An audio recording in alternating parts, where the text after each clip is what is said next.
امکانات هسته‌ای و صنعت هسته‌ای داره یا نداره؟ ইরানের আকাশ যেন মার্কিন ড্রোনের বধ্যভূমি। কয়েকদিনের সংঘাতে আমেরিকা ও ইসরায়েলের ১০৪টি ড্রোন ভূপাতিত করেছে শহীদ খামেনির যোদ্ধারা।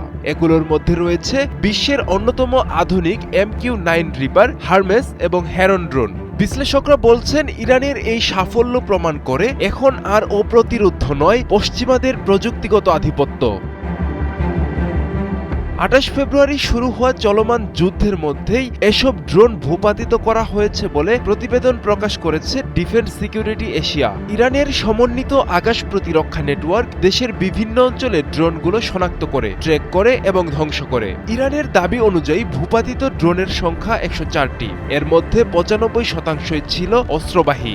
বেশিরভাগ ড্রোন লক্ষ্যবস্তুতে পৌঁছানোর আগেই ধ্বংস করা হয়েছে। ইস্পাহান, বুশেহর, ক্যানমান সহ পশ্চিম ও দক্ষিণ পশ্চিমাঞ্চলের আকাশে এই সংঘর্ষের ঘটনা ঘটে। সবচেয়ে আলোচিত ঘটনা, একটি হারমেস 900 ড্রোন অক্ষত অবস্থায় জব্দ করেছে ইরান। ইলেকট্রনিক যুদ্ধকৌশল ব্যবহার করে ড্রোনটিকে ফাঁদে ফেলে নিয়ন্ত্রণ হারাতে বাধ্য করা হয়। এরপর সেটি উদ্ধার করা হয় সম্পূর্ণ অক্ষত অবস্থায়। বিশেষজ্ঞরা বলছেন, এই ড্রোন থেকে পাওয়া সেন্সর, যোগাযোগ প্রযুক্তি ও সফটওয়্যার বিশ্লেষণ করে ভবিষ্যতে আরও উন্নত প্রতিরক্ষা ব্যবস্থা তৈরি করতে পারে ইরান। গত এক দশকে ইরান তাদের আকাশ প্রতিরক্ষা ব্যবস্থায় ব্যাপক উন্নয়ন করেছে। দেশটির নিজস্ব বাভার 373 খোরদাদ সিরিজ এবং বিভিন্ন রাডার নেটওয়ার্ক মিলিয়ে একটি লেয়ার্ড এয়ার ডিফেন্স সিস্টেম তৈরি করা হয়েছে। এই ব্যবস্থার বৈশিষ্ট্য হল দূরপাল্লার রাডার দিয়ে দ্রুত শনাক্তকরণ, মাঝারি ও স্বল্প পাল্লার ক্ষেপণাস্ত্র দিয়ে প্রতিরক্ষা ও ইলেকট্রনিক যুদ্ধের মাধ্যমে ড্রোনের যোগাযোগ বিচ্ছিন্ন করা। ফলে ইরানের আকাশ সীমা আগের তুলনায় অনেক বেশি প্রতিরোধক্ষম ও ঝুঁকিপূর্ণ হয়ে উঠেছে।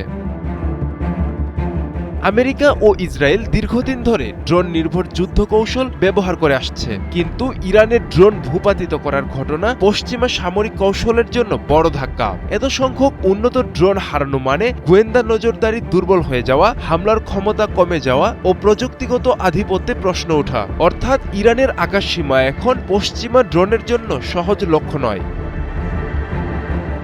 মধ্যপ্রাচ্যের আকাশে এখন প্রযুক্তির লড়াই। একদিকে আমেরিকা ও ইসরায়েলের অত্যাধুনিক ড্রোন বাহিনী, অন্যদিকে ইরানের বহুস্তর বিশিষ্ট আকাশ প্রতিরক্ষা।